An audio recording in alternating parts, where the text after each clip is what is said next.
কেউ কেউ আমাদের অনেক ছাত্ররাও সংবিধান বাতিল করে দিতে চায়, নতুন সংবিধান করতে চায়।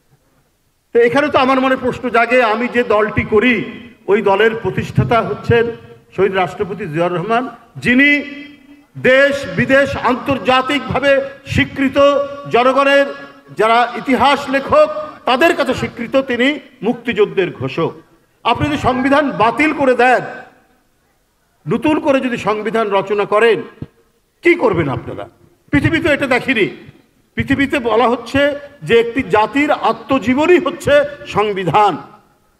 সেটা সংযোজন হতে পারে, সংশোধন হতে পারে।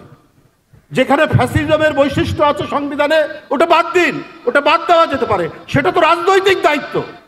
সেটা রাজনীতিবিদরা যারা গণতন্ত্রের পক্ষে ছিলেন, যারা গণতন্ত্রের জন্য সংগ্রাম করেছে এবং যাদের সন্তান রপ্তানিরা অকাতরে জীবন দিয়েছে, এই সমস্ত রাজনৈতিক দল যারা জনগণের ম্যান্ডেট নিয়ে ক্ষমতা আসবে, তারা তো এটা করবে। এইটা হঠাৎ সব বাতিল করে দিলে পরে তো মুক্তিযুদ্ধকে অস্বীকার করা হয়, স্বাধীনতাকে অস্বীকার করা হয়।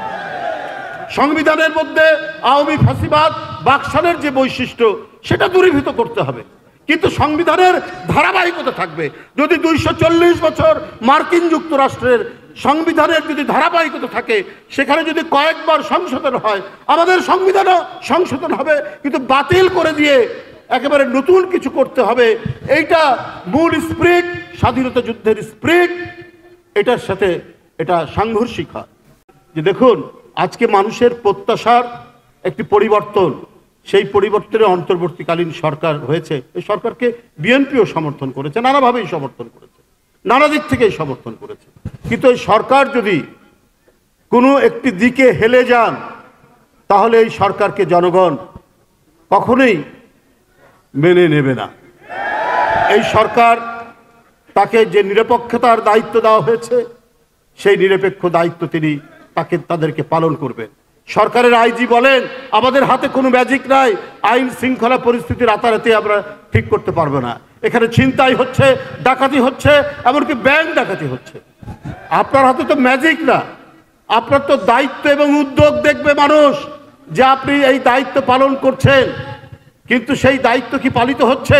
কেন ব্যবসায়ী মারা যাচ্ছে, হত্যাকাণ্ডের শিকার হচ্ছে? কেন শ্রমিক অসন্তোষ হচ্ছে? কেন জিনিসপত্রের দাম কমাতে পারছেন না? কেন সোনালী মুরগির দাম মাত্র 2 দিনে 30 টাকা বাড়বে? কেন আপনার ব্রয়লার মুরগির দাম 2 দিনে 20 টাকা বাড়বে? কেন চিনির দাম 10 টাকা বাড়বে প্রতি 1 দিন 2 দিনে? এটাই তো ব্যর্থতা।